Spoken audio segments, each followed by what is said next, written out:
మీరు ఒక పావు స్పూను ధనియాలు, అలాగే ఒక అర స్పూను బెల్లం, స్పూను ధనియాలు వేసేసి దాన్ని దంచండి. బాగా దంచేస్తే అది ముద్ద లెక్క అయిపోతుంది. రోజుకి ఒక్కటి తినండి చాలు. ధనియాల లడ్డు, ఒక విధంగా చెప్పాలంటే నువ్వుల లడ్డు అంటారు చూసారా, ఆ టైప్లో ధనియాల లడ్డు. దీన్ని కానీ చేయగలిగితే పొద్దున లేవగానే కొంచెం బ్రష్ చేసుకొని మీరు బ్రేక్ఫాస్ట్ తినబోయే ముందు కొంచెం పరగడుపున దీన్ని తీసుకొని, కావాలని దాని తర్వాత ఆ వాటర్తో తీసుకోవచ్చు. హాట్ వాటర్తో కానీ మీరు కానీ తీసుకోగలిగితే ఎక్సలెంట్ రిజల్ట్స్ ఉంటాయి, చాలా బాగుంటాయి. ఇటువంటి చిన్న చిన్న విషయాలతోనే మనకు వచ్చేటువంటి పెద్ద పెద్ద ప్రాబ్లమ్స్కి సమాధానం చెప్పొచ్చు మనం, అంతే కదా. బాగుంది కదా, వాడతారు కదా, వాడి చూడండి, ఖచ్చితంగా మీకు రిజల్ట్స్ వస్తాయి. మన ఆశ్రమంలో కూడా మన వాటి ఆస్తమా, బ్రాంకైటిస్, సైనసైటిస్ ఈ ప్రాబ్లమ్స్ వచ్చిన వాళ్ళకైతే ఇది ఒక లడ్డు చేసి మేము ఇస్తాం. రోజు ఒకటి తీసుకుంటారు. దాంతోపాటు ఈ ఓజోన్ అంటే బోటో అని చెప్పి ఇస్తాం మేము. బోటో అది ఇవ్వడం వల్ల లంగ్స్ అంతా క్లీన్ అయిపోతూ ఉంటాయి. ఓజోన్ థెరపీ అది వేరే. దాంతోపాటు ఉరోవస్తి అని చెప్పి ఛాతికి పిండితో కడిగిన పంచకర్మ థెరపీలు ఉంటాయి. ఇటువంటి ఆక్సిజన్ థెరపీ ఇటువంటి ఇస్తాం. దాంతోపాటు ఖచ్చితంగా మేము ఇచ్చే ధనియాల లడ్డు, దీన్ని వాడడం వల్ల మంచి రిజల్ట్స్ ఉన్నాయి. వాడండి, మీరు ధైర్యంగా వాడండి.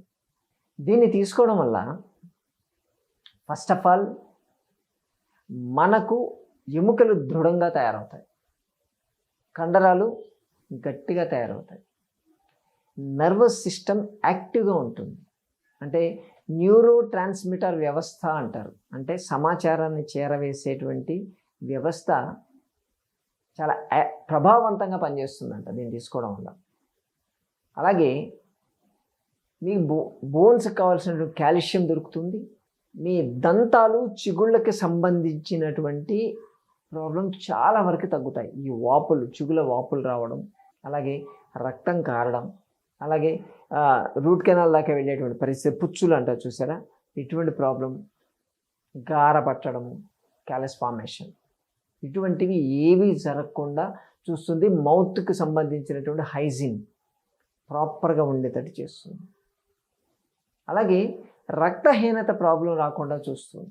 చాలామంది హెమోగ్లోబిన్ పర్సంటేజ్ నాకు తక్కువైంది అని చెప్పి చాలా కంగారు పడిపోతూ ఉంటారు. దాని లక్షణాలు తెలుసు, ఆయాసం ఉండడము, ప్లస్ తెల్లగా పాలిపోయినట్టు కావడం, ఒకటి బ్రీతింగ్ ప్రాబ్లం రావడం, ఒకటి 4 అడుగులు వేయలేకపోవడం, నీరసం ఉండడం, ఇంకా దాని గురించి నేను చెప్పదలుచుకోలేదు. సో ఈ రక్తహీనత ప్రాబ్లంకి ఇది అద్భుతంగా పనిచేస్తుంది. అలాగే మీ బీపీని కంట్రోల్లో ఉంచుతుంది. హై బీపీ, రక్తపోటును తగ్గించడం అనేది చాలా అద్భుతంగా పనిచేస్తుంది.